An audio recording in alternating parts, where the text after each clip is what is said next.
Welcome back, guys. So you guys saw me install this Dyna 2000 ignition system into this bike earlier when I was doing the wiring and stuff, and so today we're going to work on actually timing it. This is going to come after now we've built the engine, we've rebuilt the carb and jetted it properly, and now we're going to do this, and that should complete the engine portion of this build. And then I can do some of the final touches that I wanted to do, and we're ready to ride again. So the first thing to do when setting the timing on this is we got to put the engine to top dead center on the first cylinder, but in the compression stroke. So once we find that, we'll check our timing mark, make sure we're top dead center, and then we can set this to the right position.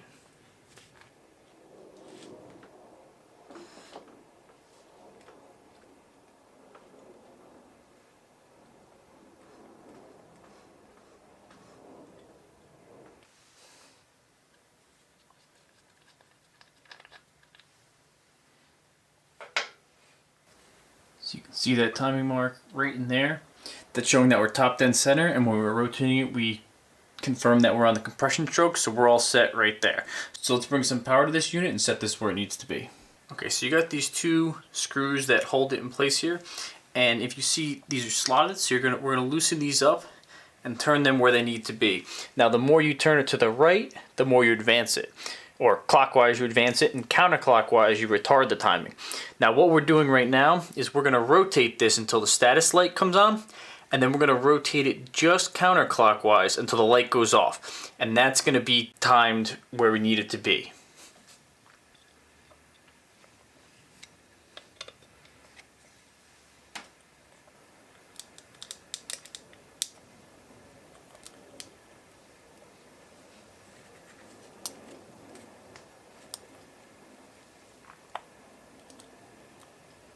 Okay, so I don't know how much of this you guys were able to see, but as I was turning this, it looked like it was arcing out onto the case.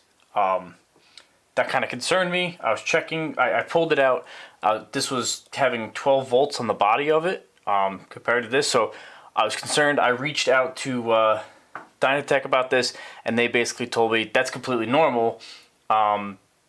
It makes ground connection through the body of this and the case of this, so if it's arcing, just when you try and turn it, to push it against the case to make sure it has a good connection. So I'm gonna try this again.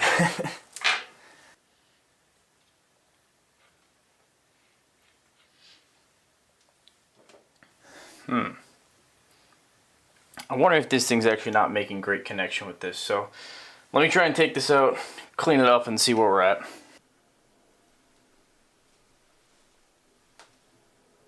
So it's hard to tell, but I did clean it up a little bit, I'd say, with a little bit of sandpaper, trying to move any gunk, make sure we got a nice mate on the surface here, but we'll see. So here we are at top dead center. You got the mark up there. I double checked it through the spark plug hole. And you want to find this spot where it comes off and on the status light. So right there it's on, off. You want to get it so it just turns off.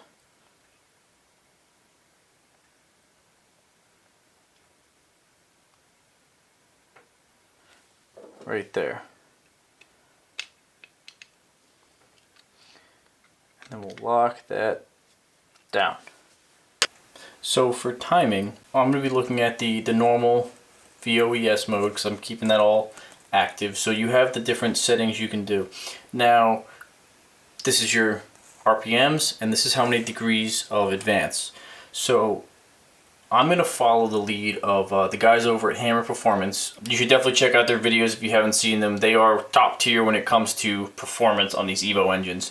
So what they have found through their testing is that 28 degrees total advance and bringing it in as slow as possible is the best way to go.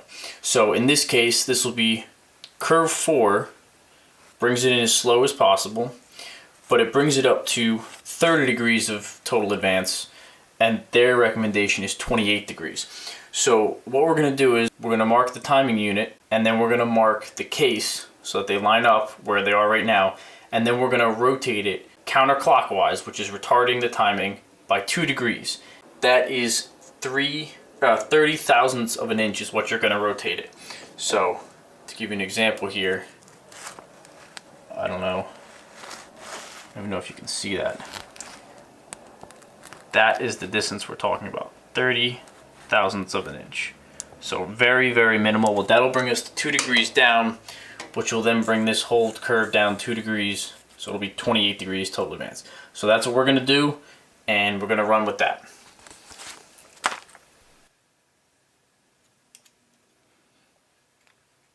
Okay, so we got our mark made in there.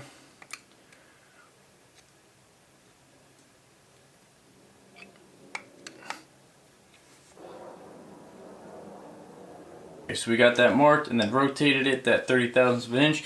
So that light's gonna stay on now because we rotated it back just enough. Now we got that set, so it's 2 degrees retarded on it. So we'll have it 28 degrees total advance for 4.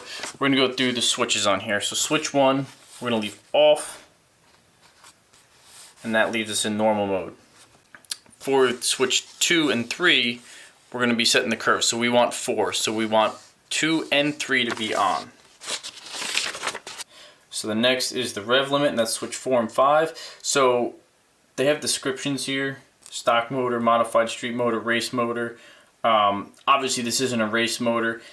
This could fall into the modified street motor, but I'm going to leave it to stock motor, limit at 6,000 RPMs just to be safe. I don't need that extra 500 RPMs. And then the last thing is dual fire, single fire, and in this case we have dual fire. So that one's going to be off. So let's just go through and set those real quick.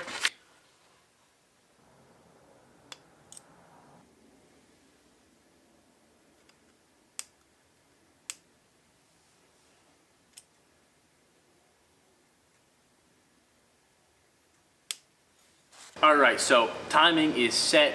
So we are pretty much good to go in terms of building the engine and the components around it. So I think the next step might be to kind of put on some of the other things like the fuel tank and the fuel lines, stuff like that, and see if I can get the bike to start before I go any further. Also, that's the more exciting part anyway. So I think that's going to be the next thing, but that's going to wrap up this one. Thank you guys so much for watching. I'll see you guys next time.